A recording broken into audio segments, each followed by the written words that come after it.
Mike Bohn here on UFC X Radio Row with Joanna Jedrzejczyk. Joanna, how are you? Hey, actually I'm very good. A little bit tired, but I'm happy to be back to Vegas with all the fans. I'm not fighting. It's been a while, 12 months, but I love seeing all of these people, all of you guys, and I love being around the UFC. So happy to have this opportunity. There is much more coming, but yeah, all good. I'm not rehabbing. I'm going through physical therapy with my shoulder because I had the surgery 8 weeks ago. It's hard because from training 3 times a day, I can't really move. That's the worst part of it, but I'm very happy to be healthy. I know that I will get back in shape very, very soon, in 5-6 months. Yeah, I was gonna ask because I saw you in the sling and stuff as you're traveling around. Was that an injury that happened recently, or is this something that's been bothering you for a long time and you finally got it fixed? It was something was bothering me for a while. The first issues I started having before my first fight with Weili Zhang, so it's been more than 3 years ago. So I have very smart and very good physical therapist who is always with me in every camp, and in off-season I'm always taking good care of my body. But we couldn't help this time, so I had to go through the surgery, and yeah, it was quite big thing. So I need in total I need from 7 to 9 months to recover. Yeah. Is that the biggest surgery you've had in your career? Have you had worse things? Yeah, I feel like I was smart enough to manage my career and train hard but smart, and because I was educated and I graduated studies and I finished so many courses, so I was able to train smart, and I know about my body a lot, so I was lucky enough to not have any surgeries. I had 2 surgeries on my hand, but it was nothing, because I got my hand got broken because of the weight cut and how weak my body was, but not because of wrong training or movement, So yeah, it was the first one. So how are we feeling? It's gonna be another few months, right, till you have completely recovered for this. I know. Really thought I was going to be able to run after 6 weeks, 6 weeks after the surgery, but no. So I need a few more to really get back to training, because the only thing I can do is walking, right now, and of course physical therapy. And the last time I saw you was in Abu Dhabi in October, and the retirement was still pretty fresh then, and I think you were still dealing with probably the emotions of it all. How would you say you're feeling now compared to then? Are you more comfortable here? Do you still feel the itch at all? How would you kind of feel about your mindset right now? So the thing is that I was back to American top team at the beginning of this year in January, the end of January. And I wanted to see if I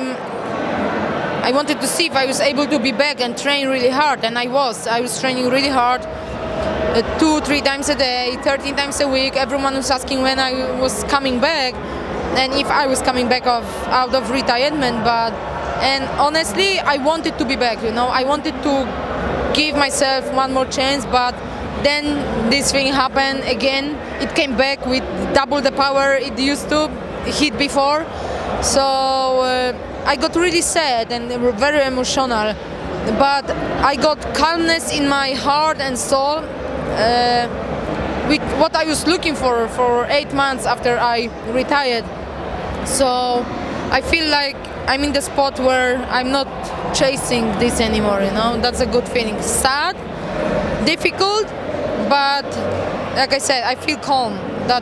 This is what I was missing, the first few months after I retired.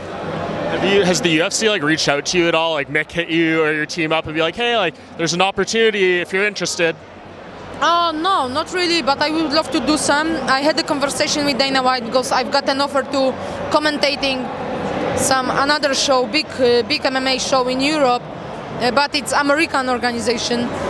But I called Dana, UFC, and I told them I know you don't run program for former fighters, former champions and retired athletes, but I just want you to know that I'm very loyal. My life got changed because of the work we put in together for so many years, and I would love to stay loyal to the UFC. And yeah, so if I would love to do some more with the UFC, I probably should move here because that's the place, that's the center, so I could travel places. If I stay in Poland, I can't travel every week to the States, every weekend. So I will think about that. That's something I would love to do. I want to start another studies, graduate another studies. I want to be a manager, but I want to get no knowledge, and I want to know more about. So yeah. Why do you think it's so difficult for fighters to like stay away from the game, right? Like we've seen Henry Cejudo just come back. George St. Pierre just announced yesterday he's coming back for a grappling match. Like, why is it so hard for you fighters to just, once you're done, to be done for good? I want to fight ADCC in the future. I'm doing racing. I want to play golf and tennis. But the thing is that this sport is such a difficult sport. You know, we have to sacrifice yourself. You have to dedicate so much, and I feel like. We were born as fighters. We all are fighters because we all fighting for the first breath when we are born. But being a fighter is such a difficult thing, and you know we need this adrenaline. We need to keep this adrenaline running in our blood. So yeah, so we always looking for some challenges, you know, and we love the when you rival. How you call this? Like we love chasing each other, you know, so much. So that's the thing.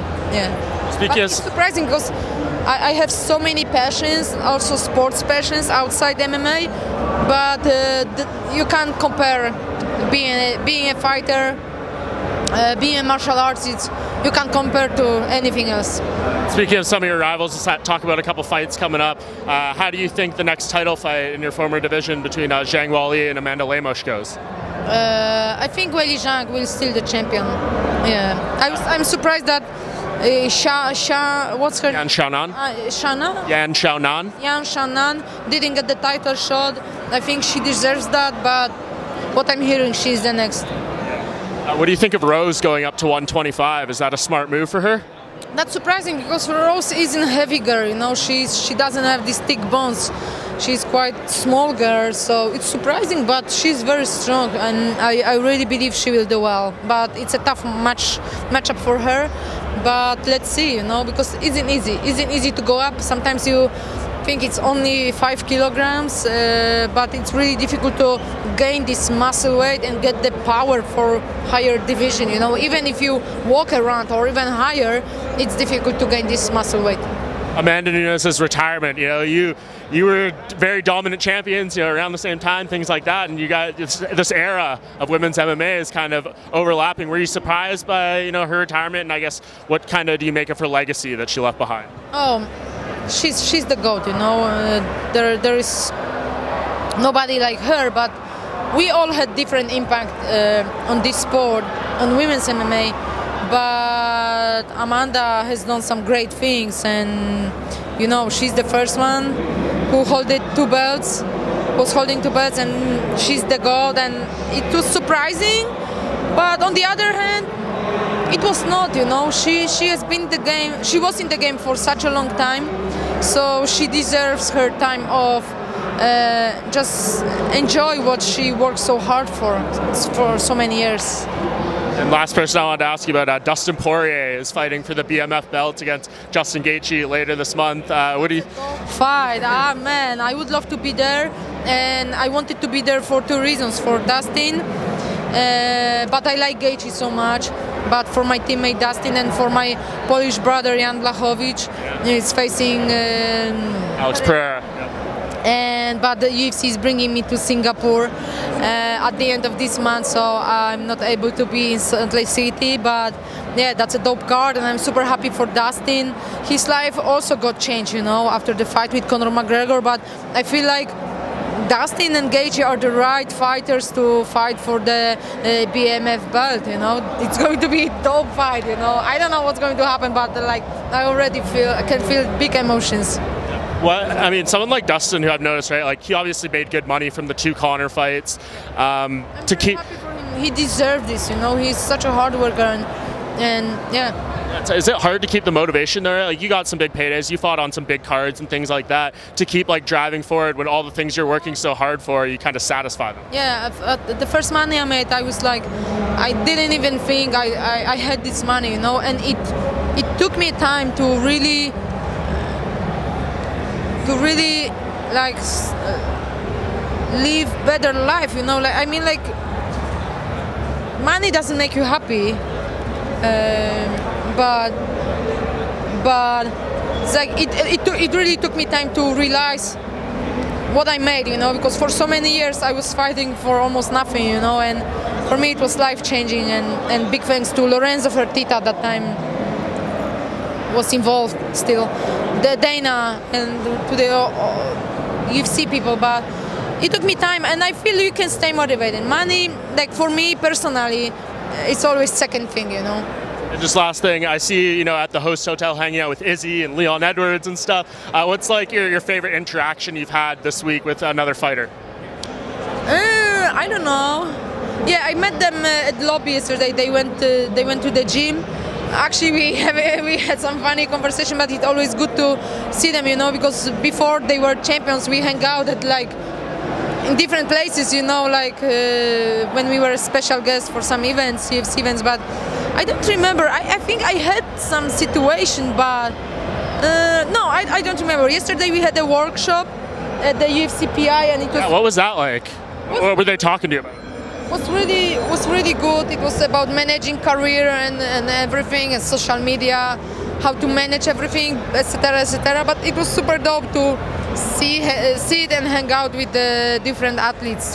What was the most useful piece of advice you got there? Meeting people from Meta and people from Instagram, like general from social media, because you know, my social media are very strong, and this is how I'm trying to motivate and educate young people. Not only from sport, but also from different, from show business in general, how important it is, you know. But social media are not only a platform where you're showing nice pictures from holiday, but it's also a platform. It has a big power, so we can influence people, we can motivate people, we can help people, and this is what I'm trying to teach younger generation, to use social media very smart, you know. But so yeah, it was the most important. I think there's a lot of people who want to talk to you here, Joanna, so I'll let you go. It's always great seeing you, and I'll run to you soon again, I'm sure. Yeah, thank you so much, guys.